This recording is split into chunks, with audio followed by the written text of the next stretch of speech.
And we're live. Hello, everyone, and welcome to another episode of The Sip. I'm Ryland Adams, of course, joined by... Elizabeth Home, okay? Hello, everybody, and welcome back to the show. So much has transpired. I still do not have my luggage from when I left it at the Colorado airport. You're kidding me. I am not kidding you, but I do like every 2 weeks get an email saying, we still have not found your shit. And I'm just like, it wasn't like it was missing. Like it was at TSA. It's got my name and my phone number on it, my fucking address. You have to bring people up to speed because that's where we left off last. We were filming our car cast mukbang episode. We drove you straight to the airport. We drop you off and... So you drop me off at the airport and I'm in the line for security, about to walk through the metal detector, like putting my shit on the little conveyor belt. And I get the guy, first of all, let me backtrack even a little bit more. The guy in front of me in security was acting weird as hell. It was like a guy who was my age, like 32 years old, but had maybe never left his house, but didn't look like a feral kind of person. Like he looked like a normal dude, but was acting like a person who had never left their house. Like everything seemed strange and weird to him. Like he had stuff in his pockets, like he had a face mask in his pocket, and he took it out with a bunch of other trash from his pockets and then just squatted down and put it on the floor and then stood up and then like walked away from it. And it's like, there's trash cans everywhere at security for people to throw away shit. And he just put his trash on the floor, but like squatted down to do so. It was fucking weird. So I'm on edge because this guy's being fucking weird. He's taking forever to take his belt off. Like, and I'm super in his business because I like my anxiety level is through the roof when people are being weird in public like that. It's either a lizard person or someone about to do something that's, you know, not safe or risky, whatever. Cutting in lines is fine. Continue. Cutting in lines is fine. Being fucking weird and erratic in public in 2022 is not fine. No, it is scary. And where you're not past security, you don't know and I'm like, what's he gonna pull out of his pockets next? Like, why is this 32-year-old man squatting down and just putting handfuls of trash on the floor instead of going to the fucking trash? Whatever. It was weird. So I'm paying attention to him. I get a call from Joe. Joe says, hey, I have bad news. I'm like, what? I'm literally like, I can't be on the phone very long. He goes, Icky hurt himself. We're at the vet right now. And he's getting x-rays to see if something's really wrong. And I'm just like, I have to hang up right now. I'm going through security. So that's where I leave off. I hang up on him. I go through security. I get out on the other side. My first thought is just get Joe back on the phone to figure out what the fuck is going on with Icky. Joe doesn't answer when I call because he's dealing with the vet. I'm so stressed out. I walk away from security with just my backpack and leave my suitcase and get on the trolley thing to the gate. By the time I'm at the gate, Joe calls me back. He's telling me what's going on with Icky. And I realize I forgot my luggage at TSA. And then everyone at Denver Airport is like, oh, we can't get in touch with TSA. And I'm like, what the fuck good is TSA if you can't get in touch with them if there's a problem? You know what I'm saying? And you're already running late because we had delayed because of filming. You didn't have time to get back. And DIA is a nightmare because you have to get on this underground train that goes to 3 different stations that are miles apart from each other. Yeah. And so you just have to board the plane without any of your luggage after witnessing everyone that's crazy at the airport. Yeah, and in my mind, I'm like, it's United. Like, even if I were to get on another flight, there's no sure chance that that flight's not going to be canceled. Like, so one of the flight attendants is like, you could just get on the next flight. And I was like, can I? And he's like, that's true. I was like, I just want to get home to my dog, so I'm going to leave my shit here, whatever. So I left my shit there, made a lost and found claim, and we'll probably never see that shit again. That is mind-blowing because I feel like normally they do a good job. The only experience I've ever had like that is once it's already on a plane and then they know the plane's next connection so they can just reroute it where it was. But yours was floating somewhere in DIA. There's no saying that somebody just didn't pick it up themselves. I just don't know why anybody, like all my makeup, which sucked, like all my makeup. And I had just bought new mascara. Everything from the beauty room you're in right now. Basically. And then I had also just bought new like eyebrow stuff and new mascara, which is like not cheap. And then but the most valuable thing was actually the luggage itself, which was my godmom's, Kissy. And when she passed away, it became mine. So that's like an Eddie Bauer bag from like the early 90s that I've taken literally superstitiously everywhere with me. And it's gone. So that's a fucking bummer. I didn't know that element. That's the only thing that's irreplaceable. Everything else, I'm like, whatever. Did they give you an update? Have you called them? No, they What's literally the just status? keep... The emails I get from them are, you're never going to see your shit again. They're like, go fuck yourself, bitch. We don't care. And that was everybody's to United's attitude. Defense, it had nothing to do with United. It's the airport. It's not the airline. It's the airport. The only person who was kind to me was the male flight attendant that was like, you can get on that. Like, he cared. Like, he could tell that I was like on the brink of tears, but doing my best to not be obnoxious to these people, because at the end of the day, it is my own fault. But like, everybody in there was just such a fucking nightmare. Like, I went to the information desk first. That was my first impulse. My first impulse was like, panic text Ryland, go to the information desk. So like, I'm texting you, which I shouldn't have been doing. Like, I should have been focused on the moment, but I was so irritated that I was like, can you believe this? So then I like go to the information desk. She goes, just ride the tram, like the trolley, whatever the fuck it's called. She's like, just ride it all the way to where they let people off at baggage claim, but don't get off, stay on, and then you'll get out at the other side of security. And I was like, are there just like terrorists abundant in this airport? Because if it's that easy to get through security without going through security, don't you think a lot of people would be? Like, if you can just get on the trolley at the place. Do you see what she's saying? I was like, yes, I know what you're saying, because I thought you could. I was like, doesn't that sound like security's going to have a problem with that? She's like, no. And I was like, and if security doesn't have a problem with that, then I have a problem with that. And I would like to speak to security and let them know that you've sent a bunch of people out of the airport and then back through without making it past TSA, which is a fucking problem. So the guy emptying his pockets also knows the same trick. Yeah. And who knows what he's holding. And you couldn't do that regardless, because now you have a dog you don't know what's going on with. And it's like, at that point, screw the belongings. I got to get home to my newborn. And I hate to say that I manifested this a little bit, because I was like, Lizzie, you're so bold. You're always traveling with your newborn monster, which I can't imagine doing because it's a lot of work and it's a lot of responsibility. And I am I don't know if perfectionist is the right word. Well, but no, it's like, I want to make sure that No, you keep going. Oh, no, I was just saying I want to make sure that I'm instilling the training that I've been working on inside of him, and I don't trust anyone else to do the same quality of work that I'm doing. So I had said, you trust your boys doing all of this? I was like, yeah, why not? Yeah, no. I mean, I still do trust them, because... It's not about not trusting. It's about I know you and I are like crazy parents. Oh, yeah. The second anything's going on with my dog, I'm like, well, I've noticed that there is a bump thinking about forming, and I shall get to the bottom of that bump before it's a fully formed thought. And vets are always like, how did you know? And I'm like, I know my babies. I have a couple of puppy updates for you as well, but Icky was okay. Is he doing fine now?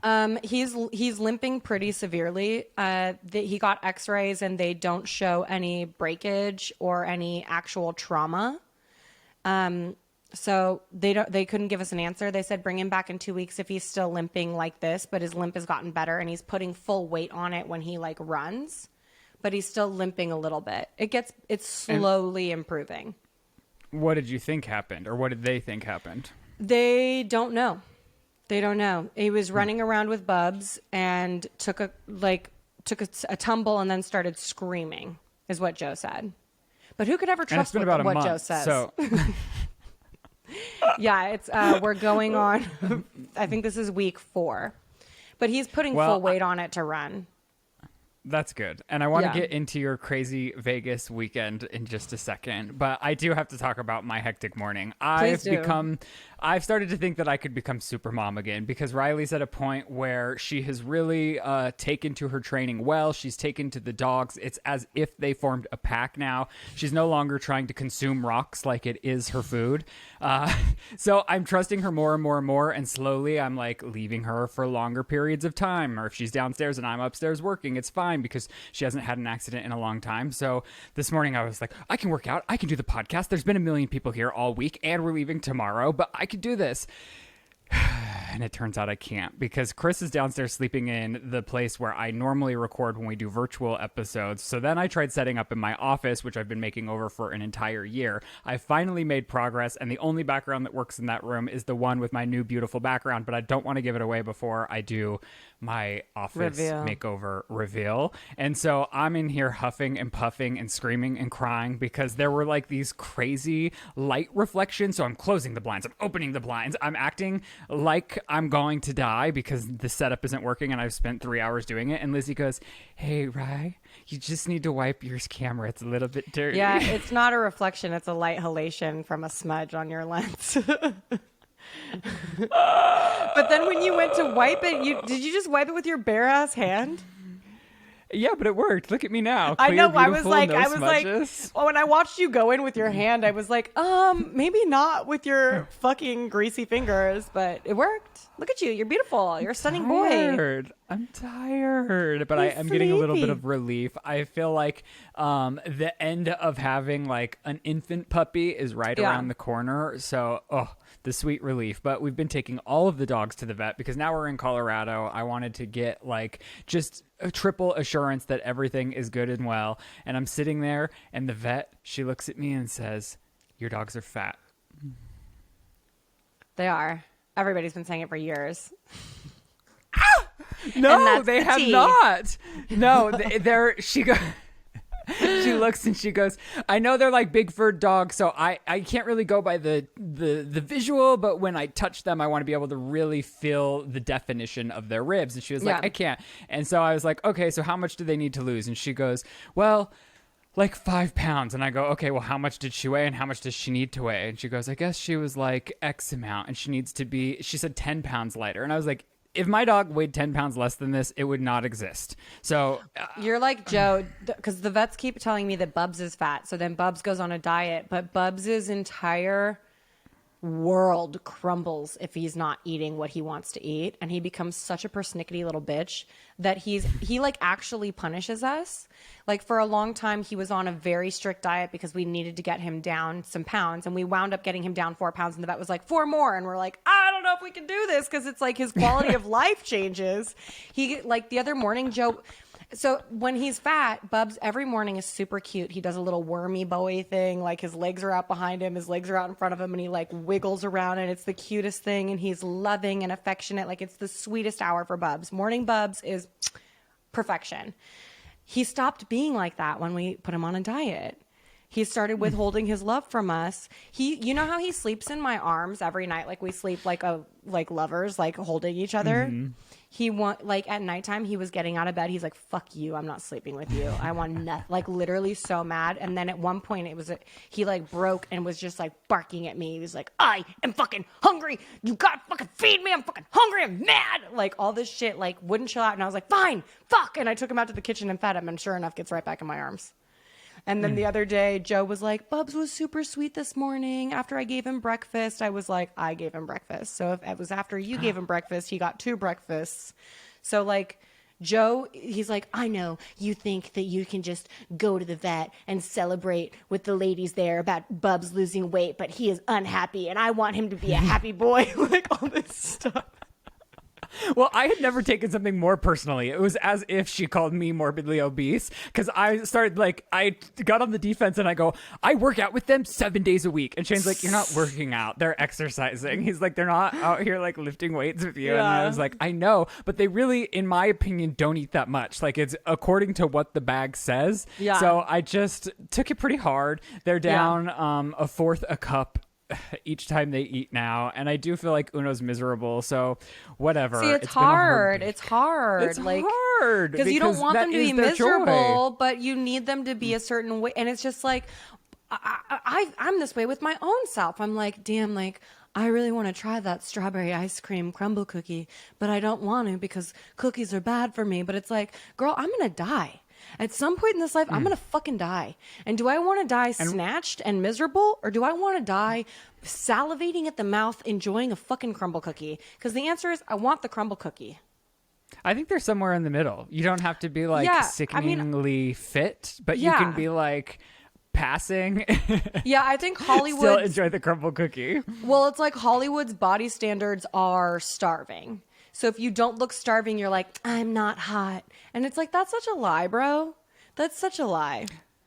I mean, I think confidence is a lot of it. I think if you can rock your body, no matter the size, confidently, I think that people are attracted to that and gravitate towards that. But I do think that that has become the standard over time, which is slowly like starting to reverse in a toxic, not even in a toxic way, but it's always like there's lots and lots of hurdles. But while we're talking about dogs, something that reminded me that I was to my boiling point with you, I was ready to throw my phone through the window and never talk to you again. Yesterday, Lizze started. God. I have a few beefs with you, and don't talk you about know this what? on Buckle air. up. Don't We're talk gonna about fight, this on air, and it's just gonna be what it is. What are you talking about? Lizzie scream texted These me are yesterday. I don't even know what you were I'm texting having me about. with my friend. Here's the thing. So I take photos of my puppy, but I don't send I take 500 photos of my new puppy a day, right? I'm not sending every single one of them to Lizzie. I get maybe, and this isn't an exaggeration, I'll go on the low end, 15 photos of Lizzie and her dogs a day. And at some point it's like, how can I react in a way that's like going to fulfill her? Because it's like, at some point, just put it on your Instagram story and I'll tap. I'll enjoy. And so she's sending me photos and I didn't reply right away. And what got you so fucking angry? She got mean, she got rude, and she's taken a joke that she has done too many times, too far, and I finally fucking snapped. Let me see if I can get that far back up. No, you're mad. Okay, first of all, you posted on your Instagram story that your new full-time job, like it was becoming a full-time job to photograph Riley, and I commented, like my response to your DMs was, get a fucking job. That was a joke, by the way. I wasn't upset with you. And I replied, this is where the feud started, because then I did reply, and I said, at least I put them on my story and don't send them to you individually. Honestly, all day long. I think the feud starts with your upset. I was clearly... Here it goes. Okay, so she does send me a cute photo of Icky, and she goes, why is my dog so much more cute than all of your dogs? And I just said, she's not. And she goes, he's, because Icky's a boy. And I said, well, then I got mad. So I said, borderline ugly if you ask me. Icky's a very beautiful dog, but I was upset because this has been a month of Lizzie calling my dog an ugly foothead. And my dog is beautiful. And if you read previous comments of the podcast, a lot of people are saying that my dog is more beautiful. And I know it's a preference thing. Like, our dogs are both stunningly gorgeous, but it's the aggression. It's in obviously which you a take joke your because standpoint. It's obviously a joke. We have beautiful AKC fucking certified ass beautiful dogs. And you go, Riley with the foothead? And I just said, I'm done with you until tomorrow. I said, I feel bad. Riley is beautiful. She really is. And I'm acting out because I'm tired. You came back to me when I sent you that TikTok of that guy, and I said, do you think he's gay? Okay, I don't want to put this TikTok on the screen because I don't want to shame anyone, but how did I reply to you? I've already left the text message. What element has you thinking there's any chance he's straight? And it's this guy like in this costume doing the gayest dance in the world. And I was like, what possibly has you considering there's a world in which he might be straight? And I'm genuinely curious. You never replied. There's a couple of things. The first of which is the Catholic cross in the background. The second of which is how badly I want to fuck him. Wow. I'm just kidding. I mean, you have a history of wanting to fuck funny. gay guys. Yeah. It is because your history is loving gay men. So he's probably a gay man. Part 2 of my beef with Elizabeth Gordon. So you know how she's the grammar police. She's always correcting me on everything I say wrong, and she calls me out, and I always am like, why? What's the point? But you know it's what? For your own good. When I finally clock Elizabeth Gordon, when I'm sitting down on a beautiful weekend morning to watch and enjoy her vlogs, which, by the way, your mom is very adorable. She had a lot of punchlines that had me laughing out loud. So I'm sitting there, I'm watching the vlog, I have my coffee, I'm all excited, and you want to hear what you said? You want to hear it? Yeah, because I spent 5 minutes watching you find it. 1 pound of Gruyere cheese. 1 pound of Gruyere cheese. Do you understand what you just did? No. Gruyere cheese? Yeah, but later on in the podcast, someone tells me how to say it right. Gruyere. It's Gruyere. No, it's Gruyere. No, I it's worked at Le Pont Gruyere. Quotidien. I worked at Le Pont Quotidien. An Austrian Daily told Bread. me it's Gruyere. Well, no, because you and your mom were fighting about a different cheese. No, and then later on Yes, in the episode, whoa. Ryland, don't play with me right now because there's a timestamp that I can fucking show you where the So, but Austrian you genuinely artisan. thought that was that. No, and I even make a joke about how to say Gruyere through the whole episode, which is why the Austrian woman was like, it's Gruyere, because it's like a hard cheese to pronounce. Also, that's not a real gotcha moment. 1 in 15 Americans do not know how to pronounce Gruyere. Gruyere. I am in great company. And so am I, with everyone that was born in Utah that says mountains like I do. Mountains. Okay, moving on. Yes. Oh, Vegas. The biggest event of the last week was your trip to Vegas. Yeah. I did do So? that. I did go to Vegas. Joe and I went to Vegas. It was a trip that we had planned for June and we had to push off. So we finally went. We shortened it. But yeah, we went to Vegas. We did a horror escape room that was so fucking scary. Like, I don't know. It's like, I'm sober. Like, what do I do in Vegas? I'd never really been to Vegas, but I love like kitschy, campy things. And that's like nothing if not Vegas. So Joe took me on a lobby tour and we went to all of the themed lobbies so that he could show me all the stupid decorations in them. And I didn't realize how like funny that was until we were in a cab and the guy's like, well, what are you doing? And Joe was like, well, she's sober, so I'm showing her all the lobbies. And then the taxi driver was like, what? Joe, I was like, yeah, I love the lobbies. Joe was like, my wife is, she's a special girl. For all the reasons I love Vegas, there are things that you don't enjoy. Drinking's not something you don't enjoy, but it's something you can't enjoy. But gambling is the other thing. Like if I was sober, I would sit and gamble all day long, and you don't do that either. Well, the thing is, like, here's another joke is like, I'm super unlucky at gambling. Like, if you want to lose, sit me down next to you. And you'll lose. Joe usually gives me $60. He's like, all right, go waste my money. See you in 10 minutes. And I'm like, bye. So I usually just, lose $60 really quickly on a slot machine. And then I sit next to Joe and drink Diet Coke. But he at one point, he's like, kiss my dollar for good luck. And I was like, that's not going to be good for you. And he puts it in and loses it all really quickly. And then he goes like, you're right. Jake's more of my lucky lady. And I'm just like, yeah. So is Vegas not your nightmare? Because the other thing you can do is go lay out at the pool, and you're also like a shaded woman. I found a part at the pool. We stayed at the Venetian, and there's like a second pool that's located at a point near the building where even when the sun at like 2 p.m., it still doesn't hit the chairs that are back there. So it's still shaded. And I actually sat out there for 3 hours and like read some scripts and had a really nice time sitting out there because I love the heat. And food? Did you have good food? Did you Oh go to my any of the God. all-you-can-eat buffets? We went to one all-you-can-eat buffet at the Luxor, and it was like, quite frankly, trash.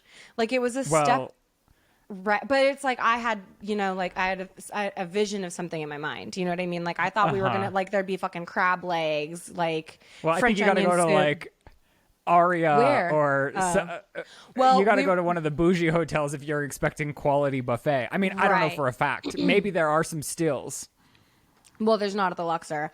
I also didn't understand the quality of hotels, because there's things that I enjoy that wouldn't necessarily be considered like a quality item. So it's like when Joe was showing me the Luxor lobby, I was I love the Luxor, but I love the Luxor for $5 blackjack.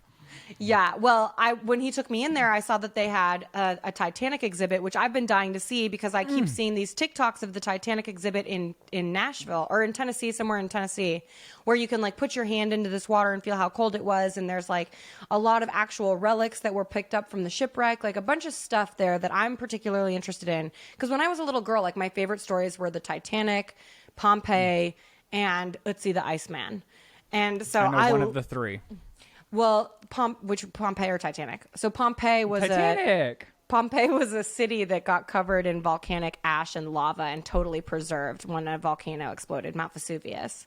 And then the Iceman Ötzi is one of the oldest modern humans to be found, and he died in the Alps, I think, between Switzerland and Italy or something. I'm not great with maps. But they found this body and they realized that it was super, super old. But because he had been frozen for so long, there's a lot about him that you can learn. Like about he had a bunch of he had his axe on him, he had clothes still on him, he had shoes still on him.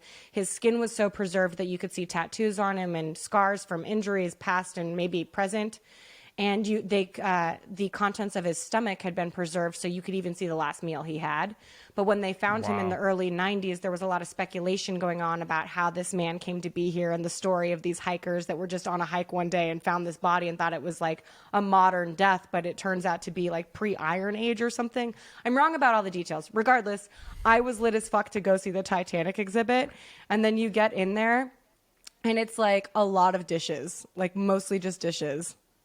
And then there's one and real though, like from the Titanic. Yes, I believe they're real from the Titanic, like dishes. There's some currency, but other than that, it's like they have a really bad reenactment videos of like guests that are like poorly lit, and they're like, "I'm on the Titanic because I'm blah blah blah blah blah," like whatever. But it's like so uninteresting, and it's not actual facts that you give a shit about.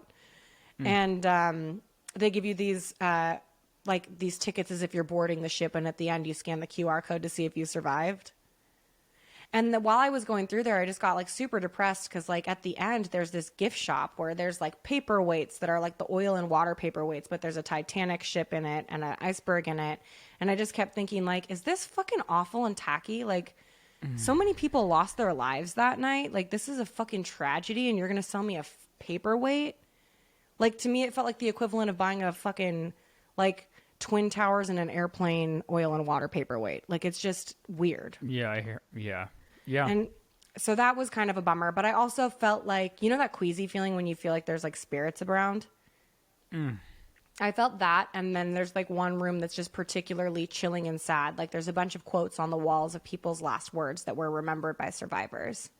And like Joe said his eyes were sweating.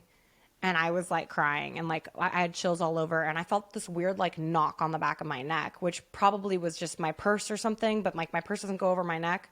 But it was weird. Like I just felt like this weird not alone feeling, and then I just got really depressed that it's like these people's ghosts are maybe tied to the Luxor and like Carrot Top. Like what the fuck? Could you imagine having to haunt the Luxor after going down in the Titanic? One of the last times I blacked out was at Carrot Top. Dude, I'm not about that guy. It was a pretty good show. I mean, what I can remember of it, I could have been entertained by literally paint drying on a wall with the state I was in. Yeah. But some good memories for sure. Who did you black out a Carrot Top with? Shane. We used to be pretty heavy drinkers. Like Shane and I would go to Vegas and get blackout drunk every night together and be like falling up the escalators. It was pretty sloppy, but it was like in the first year or two of us dating. Yeah. And so now we're a little more refined. We go and we like have a drink and dinner and like go gamble until 4 a.m. Cute. So did you go to any shows? Yeah, we went and saw Cirque du Soleil Love, the Beatles one. Oh. No Katy Perry? Next time we're going to do Katy Perry for sure. Because we left and we were like, we should have gone to Katy Perry.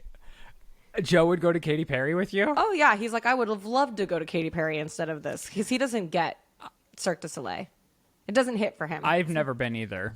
Well, I've seen, like, I saw, like, traditional Cirque du Soleil, like, the original show, and then I saw the Avatar one, and both times I was like, this reminds me of being on drugs, and I love it, because I'm not actually on drugs.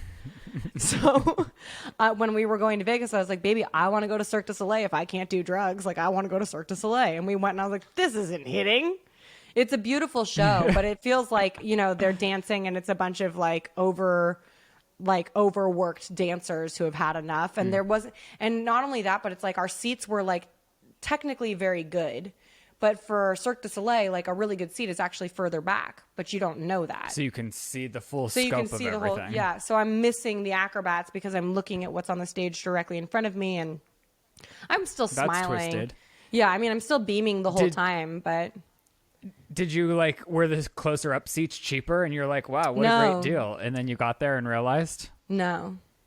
The The further back seats were cheaper, so we spent. So how does this tie into Charli and Dixie?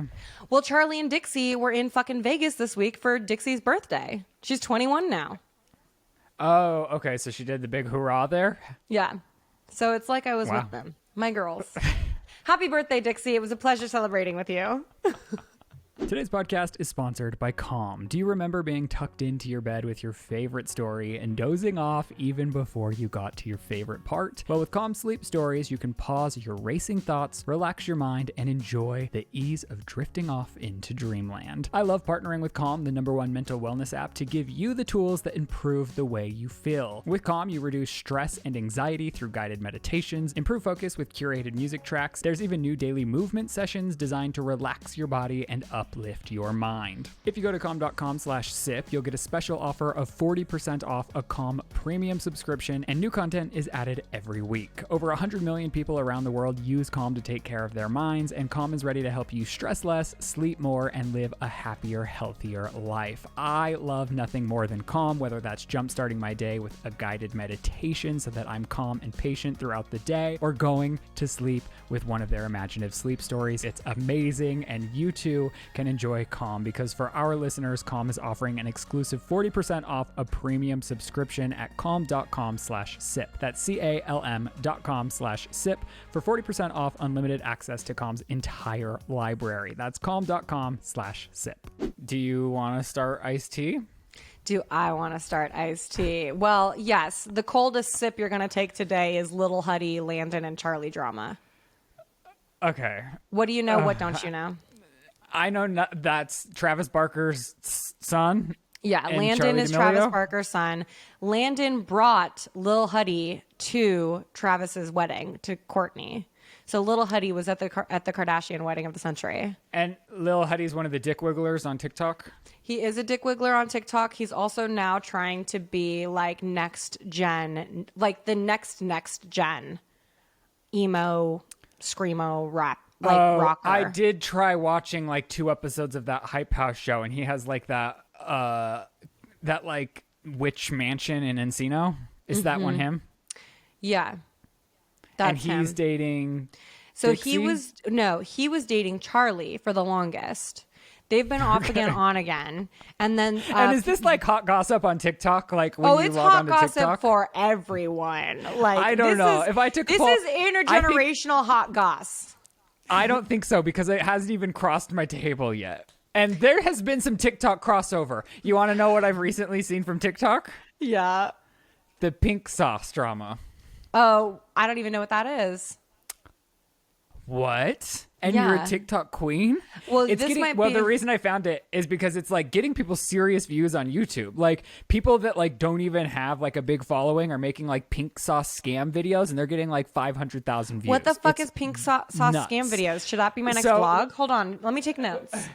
It's the pink sauce girl. So she like made her own concoction that was like a bright pink sauce that she was like For dipping pasta? a chicken finger in, and it went viral. No, it was for like, well, I guess you could put it on anything. She said like you can dip your chicken fingers in it, your chicken nuggets, your like whatever you would use ranch for, essentially. Okay. And she like was elusive. She didn't tell people what the sauce had tasted like. And then when it went viral on TikTok, she was like, oh, I'm going to start like making a business out of this. So she tried as like an independent entrepreneur to capitalize on the virality of this pink sauce. But her execution like fell flat on the floor. She like was shipping it in bags. And by the time the bags got to people, it was like deteriorating and seeping out and molding. And then Shit. she went and she tried to get this like, she like tried to get packaging for it, like real packaging, but all of the like calorie and health information was off. Like it said it had 444 servings, and it was,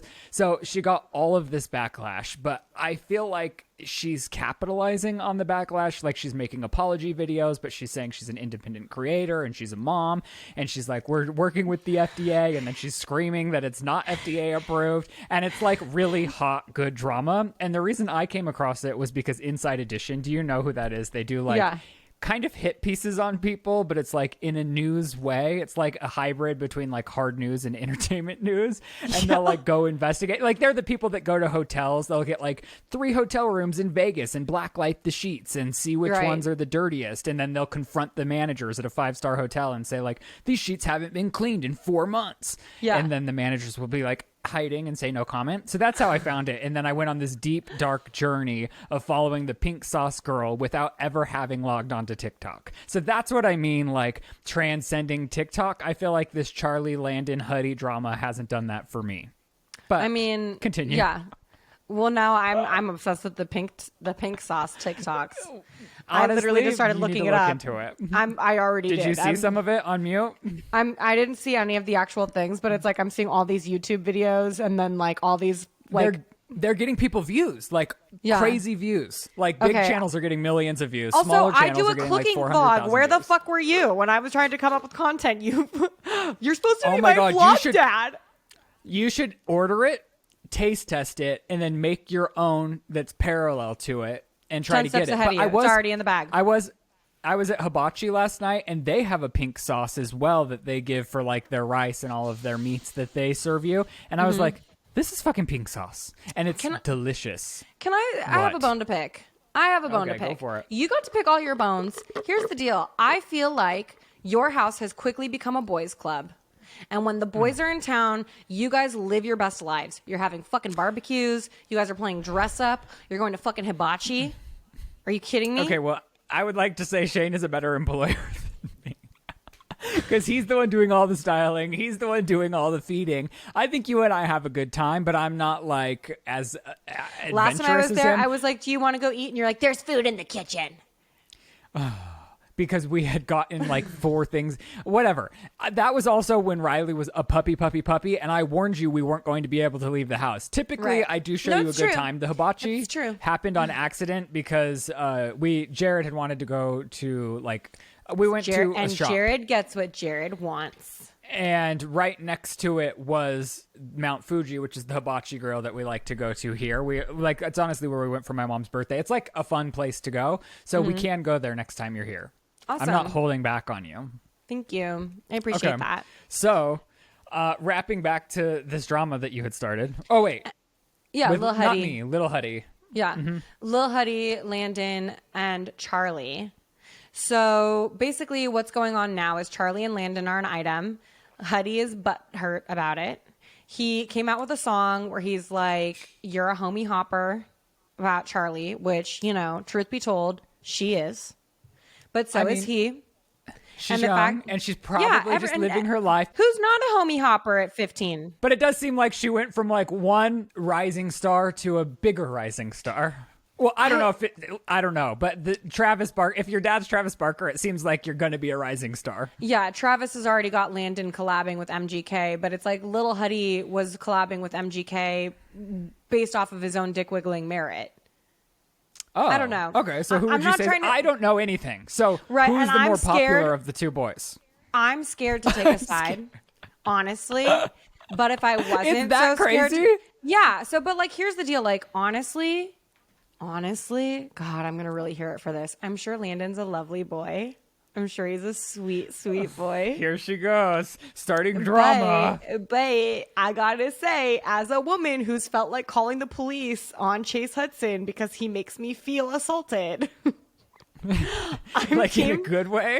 No, like in a bad way. Like when I first started seeing Lil Huddy's TikToks, I called like every girl I know under 18 and I was like, don't go on TikTok. Don't look at Lil Huddy. He's going to give you a fucked up complex about men and you're never going to be okay. You're never going to find a good guy because you're going to be looking for this sort of weird, fucking abusive, dick wiggling piece of shit. Like that's how I feel about Lil Huddy. So it's like you feel like you got assaulted without consent just by consuming the dick wiggling. The way that he like looks at a camera and like shakes his head a little bit and then goes like, nah, nah. Like all of it, none of it is okay with me, and none of it's okay. And with the me. no And underwear, it just all of it. It's like stop it. It gives me a really strong fucking like no. Like if that was my son, I'd be like, no, I'm not paying your phone bill. and then they're like, we don't need you to pay our phone bill. We're going to buy you a house. Like, and you're like, okay. Well, it's like, would I take the house? Like, I don't know. I watched this sick, twisted thing on Vice the other day about a Vice interviewer going to like this TikTok manager who keeps starting a bunch of different houses. And I didn't realize there was like such a like toxic environment of creating houses within TikTok that is for money, that is to like anti the system more for like becoming something of yourself on social media. I didn't realize it was like, I always knew people like the most sought after career was social media or being an influencer or a YouTuber or a TikToker. But now more than ever, like seeing a visual representation to that, she was even like, well, it's a big FU when you have your master's degree and you see Cynthia across the street who didn't finish high school, who's bought her house, her mom a house. And it's like, if Cynthia can do it, why can't I? And it's almost like, yeah, why would anyone do anything else? Yeah. It's upsetting. Sorry. No, don't be sorry. No, I as two people who are currently making a living on social media. I feel like TikTok is different. I honestly feel like it is so, and this goes back to like a VidCon. So VidCon, TikTok, I think bought a large portion or sponsored a lot of VidCon this year. And I was hearing a lot of that, like the YouTubers with 100,000 subscribers were getting like huge meet and greet lines, and TikTokers with 10 million followers, nobody was showing up for. And I think it's because TikTok is so consumable that you're not really creating like the same sort of fan base. Yeah. And it's like, yes, you can make a TikTok, but is it, I'm not saying it's easier than YouTube. No. But it's different. It's very different. It's long form content versus a single joke. And I do think there are some TikTokers who have an audience that gives a fuck about, that transcends and gives a fuck about them, but they're a very specific kind of creator. They're not like the random creator that went viral. They're the creator that, you know, had an ounce of charisma that was intriguing, and then sort of like a world or community around them that's easy to, you know, care about and subscribe to. Like, I know this sounds vapid and stupid, but I'm thinking about Two Turnt Tony, who is like, he went viral because he moved in with his mom his parents during the pandemic, and his mom just started screaming at him for excessively drinking, but his mom's rage at him is so fucking funny that he made that a thing. So he started repeating the joke of it, and now he's built out his thing from just his mom screaming at him to his dad loving beer bongs to his brother dropping out of college and embracing this thing to his sister being his assistant. And he started an OnlyFans because he's a hot guy, and now he's making millions of dollars, and you know his whole family's living their best life. Profitable. No, but I'm just saying think it's there's a difference between what Two Turnt Tony's doing and somebody who's just sort of fucking dancing. You know what I mean? Like, I don't give a shit about the dancer except for Charli. But Charli's also been marketed out the ass. Like, she's got a team of people behind her now. And yeah, she's final say on what she does and doesn't do. But she's been packaged. And she created that for herself. Like, but not intentionally. But by her own doing. By her own doing inadvertently. Yes, because she was a little too young to be making the bigger business decisions, but I still think she earned her spot at the table. Right. There's something charming about her and Dixie and Mom and Dad. A different point or a different angle for me is I'll see a lot of big YouTube creators who are getting crazy views on TikTok, but it's not necessarily translating to YouTube, because YouTube is like slowly going down for everyone. Like, not there for me. are a few, like Mr. Beast is still like popping. There's still a few people that are popping, but it's not what it once was. And it's probably due to a millions of things. But even then, I'll go look at YouTubers who are still doing good on YouTube, but they're getting tons and tons and tons of interaction on TikTok. And it's like, well, why isn't that TikTok audience going and consuming their long format content? Is it the algorithm on TikTok? Is it that people like consuming that person on TikTok but don't care to go search for it on YouTube? And that's what's like hard for me to wrap my head around. It's also like the addictive, it's the swipe, right? So it's like, I swipe. And now if a TikTok's taking too long to get to its point, which mind you is 90 seconds instead of 7. If I'm on a TikTok for 90 seconds, I'm like, swipe. Well, it's a slot machine instead of choosing on YouTube. Mm-hmm. Like, and sometimes like there are people who do like long form ancient drama. And by ancient drama, I mean like early aughties. And they will do 18 to 24 TikToks telling the story of Justin Timberlake and Britney. But while I'm watching that, I'm like, Just do this on YouTube. And see, I did watch one of those on Wendy. I watched an iteration of, it was a TikTok, but it was uploaded on YouTube, like all the parts put together of like Wendy Williams' timeline, because what's happening with her is like hard to wrap your mind around. But I understand what you're saying. I do think we need to move on because we have a lot to get through and we've been stuck on this forever. Honestly, we don't have to cover all of this, but I do think that was an interesting conversation and I'm glad we had it. Honestly, me too. There was a lot I needed to get off my chest for a long time, and I'm glad I've been there. I also need to say, like, before you guys come for me in the comments, like, I don't think little Huddy is within his rights to attack Charli publicly or to be as butthurt as he is. But he is publicly? Oh, they're not just like writing a song, just like publicly. Like publicly shading Charli. I think Charli's the only person in this scenario who I like, who could be like a quote unquote not bad guy. But we'll get to this when it go the sentiment of this when we get to Pete Davidson. But I do feel like inserting yourself publicly in drama might be like a short shot of, I know it's like toxic and it like, while it's like in the moment, it also I think gives people a lot of like I think it gives them something because of the amount of attention that's coming at them. Do you know what I mean? So what gives them something positive or negative? Like, what do you mean? A positive feeling in the attention, although the attention is also somewhat negative. Result. Yeah. So even if you're on the positive or the negative end of the feud, which I'm sure it shifts depending on who says what when. Yeah, Lil Huddy is definitely on the negative end. So, and then if Charli is taking the high road and not responding, I honestly think that's the way to go for your mental health over time. Because yes, Lil Huddy might be getting like more interaction than ever. And there's probably like receptors in his brain that feel good about the attention he's getting, although negative. But I think long term, it leaves a bad taste. Like, I know people say I think all publicity is good publicity. Not but true. Yeah.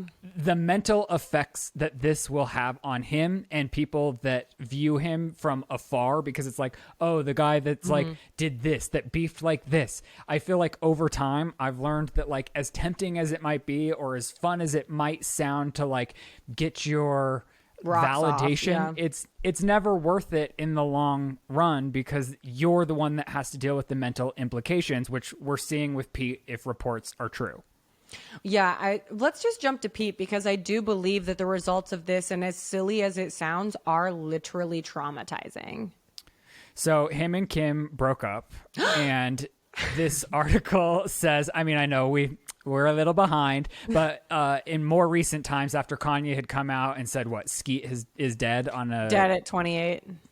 Yeah. So she came out, or a rep came out and said that he's been in trauma therapy since April. And that's what I thought was a good tie to what we were just talking about, because I think the implications of feuding with somebody on a large public scale are very damaging. And while I think in the time when Pete was laying in bed with Kim poking Kanye, and it was funny and brave in a sense that like he was protecting the woman he was now with, I think over time, the mental toll that has probably taken on him was exhausting. Now, where it gets toxic is further in the article. It says that he has no regrets about the 9-month relationship with Kim. And I'm sure some of that has to do with the time that was well spent with Kim, but I think a lot of it also has to do with the endless amount of movies that are coming at him, his phone not stopping ringing because of the attention he got during this. His career is at an all-time high, but mentally he's probably at an all-time low. And it's like this mind fuck of Hollywood, which is like, because he's in the ether when you're dating Kim Kardashian, when you're in the headlines every day,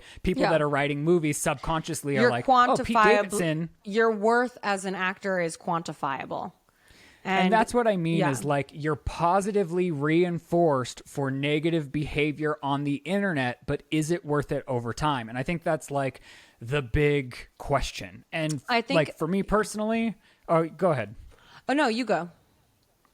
I was just saying, for me personally, and like I'm not at a level of these celebrities in any regard, but I've obviously had a taste of like biting my tongue or lashing out without thinking about it, like obviously not thinking about it before I speak.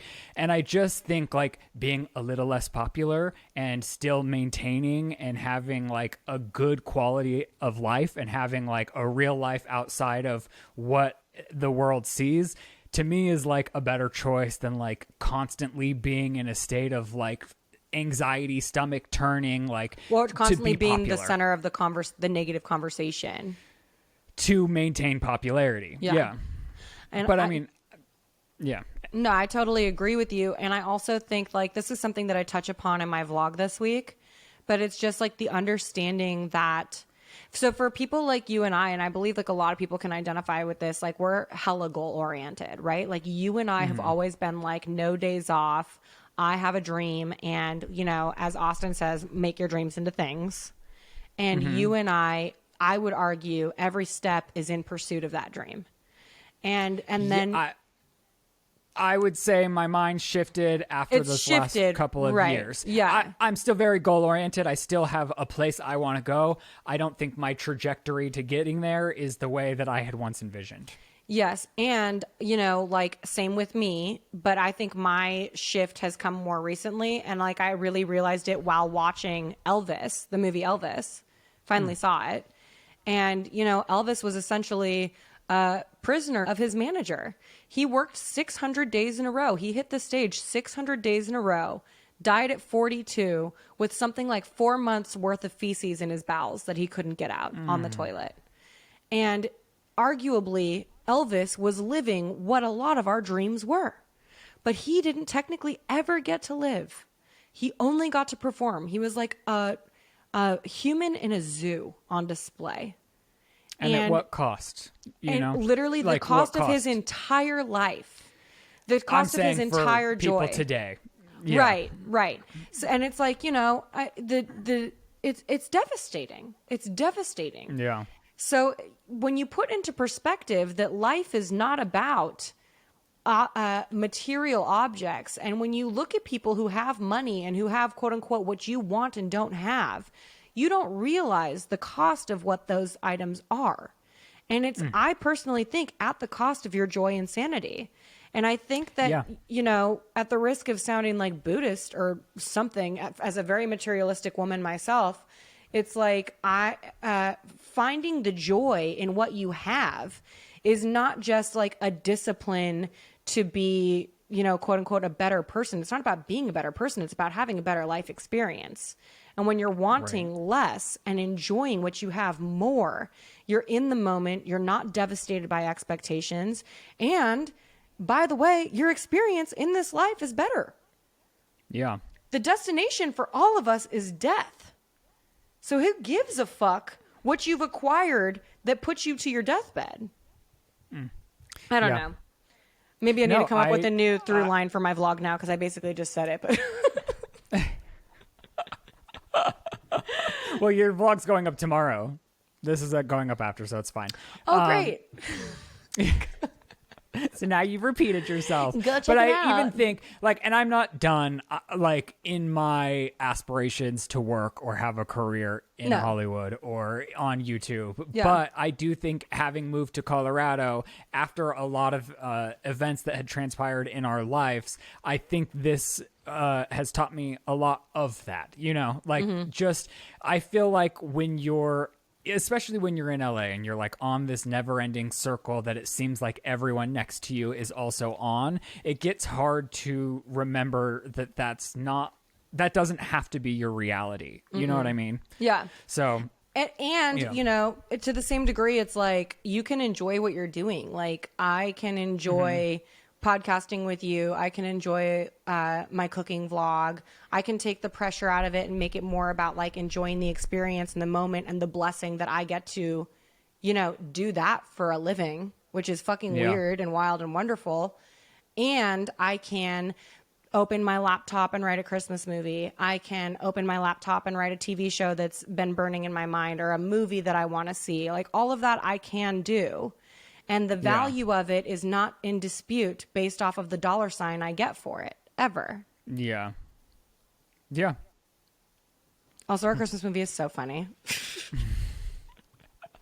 I do think it's important while in pursuit of your dreams, though, to be where you are. For a long time, like I would say in the height of my YouTube, I mean, and if you're saying height of like in terms of like views or money or whatever, it was like I was always thinking, well, how am I going to get off the platform, or how am I going to get to the next point of my journey, where it's like, if I could sit back and be like, oh my gosh, what's meant for you will come. And like, yes, I still want to plant seeds in the direction I want to go, but it's like, I don't need to be, the grass is always greener on the other side. I can be standing right where I'm at and watering the grass underneath me.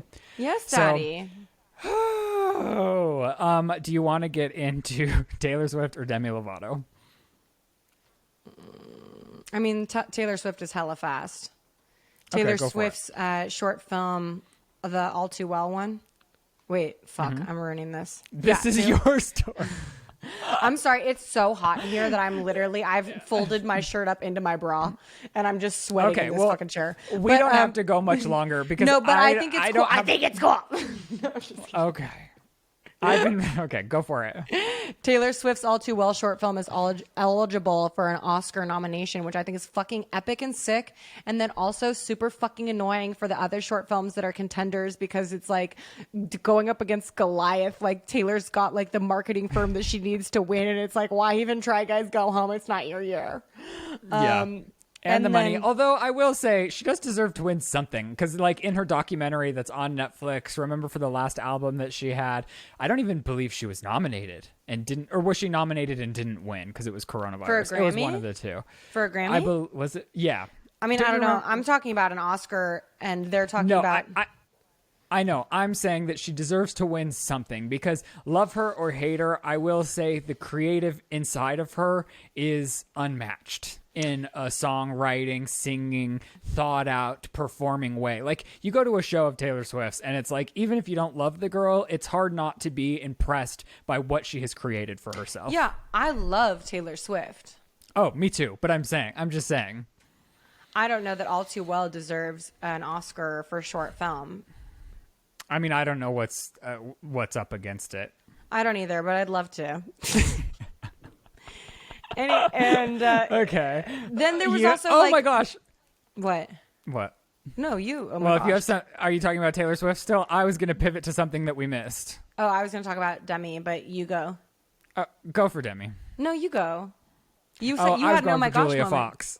Well, you put Julia Fox on the docket because we're on like the third out there. I know she's worn a lot of things that have gotten a lot of attention, but I'm taking away the ones that were like produced by Kanye. We're talking about the solo going to the grocery store, or I just am going out, to get internet attention.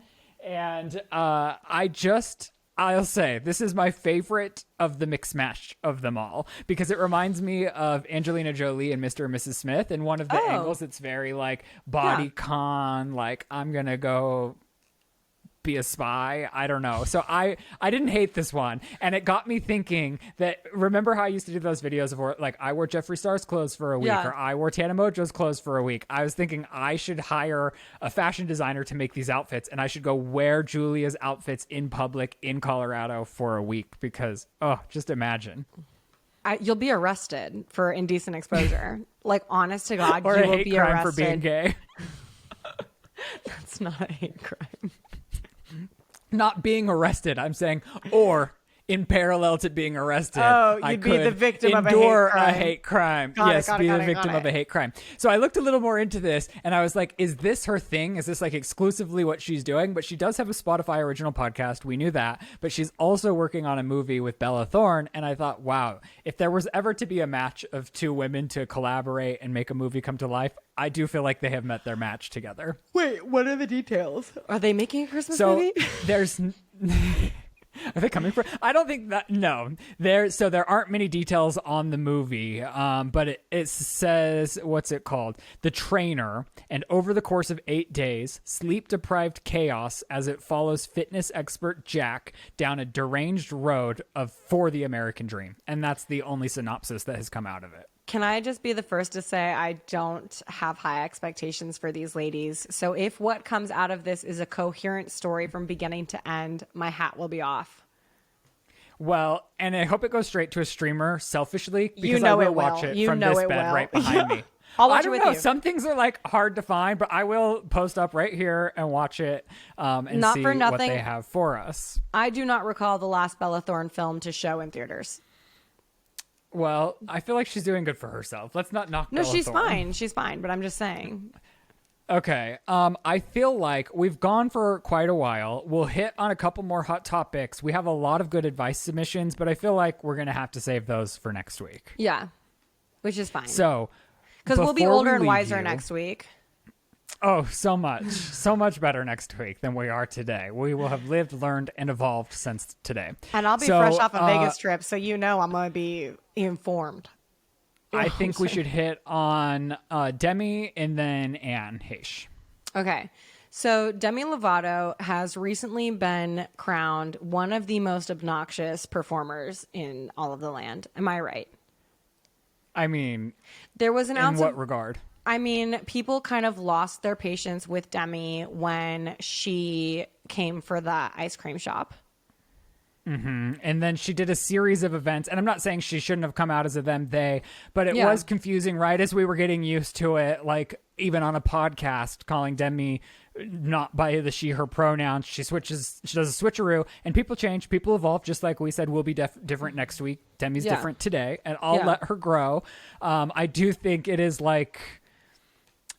It's hard to grapple with, but I'll get past that and we'll just talk about the music that she's putting out, because I will say I vibed with like one of the two singles she put out and I thought, wow, maybe Demi's like trying to make a reach around and get us all back on her side. Yeah, I mean, like, I definitely get chills watching because she recently started the actual tour, and there was some and the tour Is was there a a whole little. album?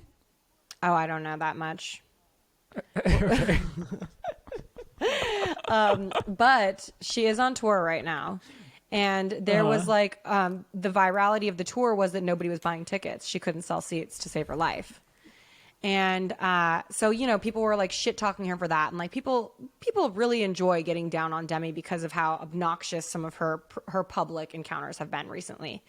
But she dropped some lyrics from one of her new songs about her time with Wilmer Valderrama. Probably saying that wrong, but who fucking cares about that guy? Where she... Whoa. I just watched his house makeover on Hollywood House Lift, and I thought it was stunning. You He need could be to... good why are you hating on him? Because he's a groomer who's been preying on underage girls in the industry for a very long time. He's a repeat offender of dating girls who are 16 to 17 years old and then going public with them when they're 18. Well, don't come at me with that because I didn't know. So don't try hitting me with something. But I also, if I were you, I don't wouldn't know go these for facts. Don't go for the swerve right now. But... I'm just told you I know nothing No. about this. Yeah, I saw no. him on a TV show and I liked his room makeover and he was on that 70s show. Don't come at me being like, yeah. I don't fucking know these allegations against him. Right. And that's something I hate. Well, hold on. I'm not mad at you, but I am mad about like if I follow somebody on social media and don't know everything they've ever done, I'm not guilty by association. Like No, you're we got to not. cut this kind of shit out. Like Yeah. it bothers me because like I don't know any of these claims. I'm not standing up for him, but Yeah. I don't know. So But don't you do fucking like his come for my room. throat. He didn't design his room. We love the room designer. I love that. Anyways, I'm not cutting it out because I don't think that I did something wrong. no, that's fine. But the reason I brought it up is because of the song 1729. Okay. She was 17 when they started dating and being sexually active, and he was 29 years old. So now that she's Okay. 29 years old, she's written this song, Finally 29. And she's like, for the first time, sort of extrapolating on that experience because for the longest time, like, I don't know if you remember this, but like she, like in all those documentaries that YouTube Red did on her, it's like she's always talking about how she couldn't get the fuck over Wilmer Valderrama, how that heartbreak fucked her and threw her into a tailspin for eternity. And it's like, no shit. No shit, it did that. To be 17 years old and to be mind fucked and warped by a guy who's fucking 30. That's crazy. And his reps come out and said anything, or has he I responded don't know. to it? I don't know that his reps have come out and said anything about it, but I do think that this is a really important thing to have happen because I do believe that in society there is this disposable value put on young women. You are of value to a man while you are young. It is cool for a young woman to be with an older man. It's sexy for a young woman to be with an older man. But the second you reach a certain age, that man is going to be done with you. And he's going to go date the next girl that was your age when he met you. And which is so sick and twisted, because you would want, I mean, it's not a healthy state of mind to begin with, because you want to be an equal in a relationship. You want to challenge each other. You want to grow together. You don't want to be, if you're in a state of like, I'm manipulating you in our relationship and I get off to that, there's the problem with the person, the older person. Exactly. And, you know, I'm not saying I am not saying everyone is guilty of this. You know what I mean? Like, there's a big age gap between Joe and I. And, you know, like but we didn't meet when I was 17. We met when I was 24. And there's a difference. Right. If you're going after a young woman whose brain is not fully formed, who's a fucking high school student, as a 29 to 30-year-old, that's fucking weird, first of all.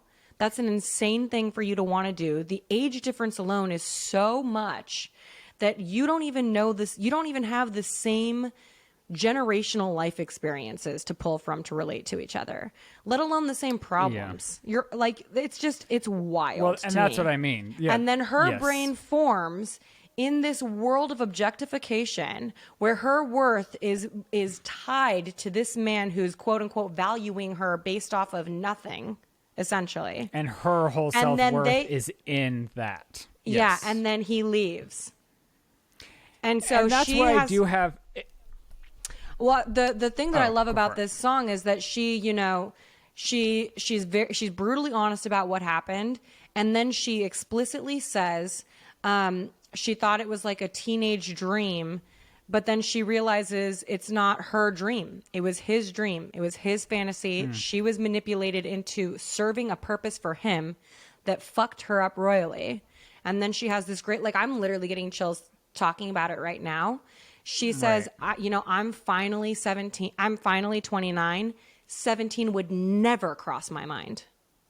Because that's honestly, like, it's wild. Yeah. As a 31-year-old, I don't even want to hang out with someone that age. Yeah. No. Yeah.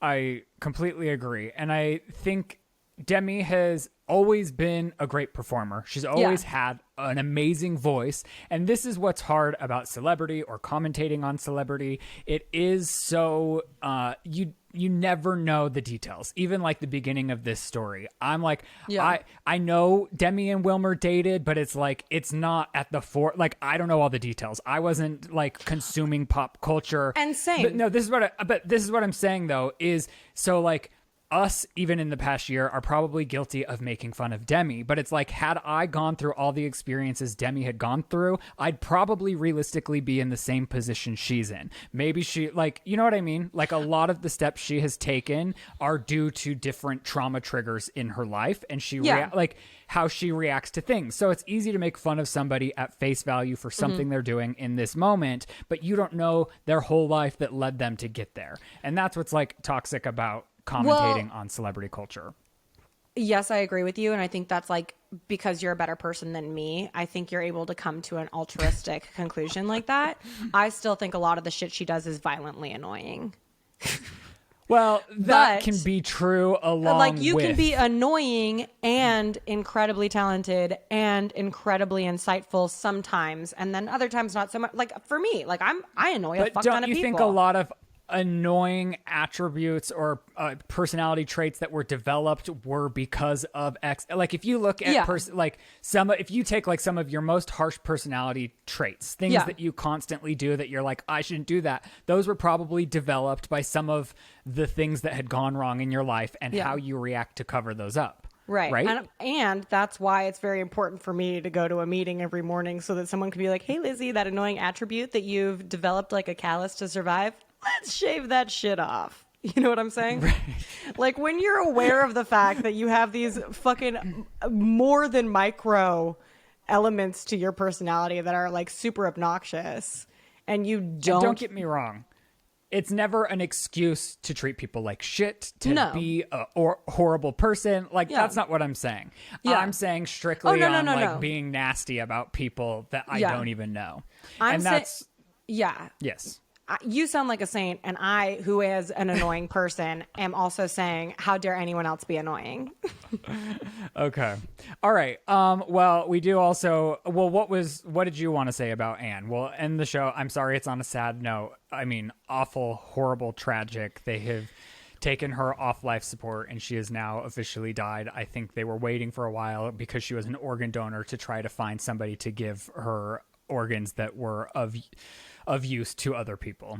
Yeah, I mean, I kind of packaged my sentiment about Anne in with what we said about Elvis and like living your life. It's like, you know, Anne was at the top of her fucking game and was tragically never happy to a degree in which, you know, she felt the need to go elsewhere to find something to cure her heartache. And I think that is just a big lesson for me, specifically as a person who struggles with heartache and wanting to, you know, put Band-Aids or patch something that needs to be actually healed. And I think that, you know, it's beautiful that her organs, which she was always, according to the media, so invested in, you know, donating. I think that's a beautiful contribution to the world that she's left. And I hope that she's, you know, resting easy finally. And if you're struggling with something, please seek help, because there's always a better tomorrow. There really is. Yeah. And my heart goes out to her family and her children, and it's devastating all around. Because the truth of the matter is, you can live life and enjoy it and have a good ass time. And it's at, you know, the cost of using, you know? Yeah. So. All right. Well, I know it's a sad note to end the show, but I hope you did enjoy it. I feel like we got deep today. It's the post-Vegas of me. You were feeling dirty? You had to cleanse? Honestly, I feel so dirty. No, honestly, I think this is a great episode. So I hope you guys enjoyed it. We do have plans to be together again next week. So follow us all on social media. Watch Lizze's vlogs every Tuesday morning. My vlog channel is also there as well. And we love you so much. We'll see you next week. Goodbye.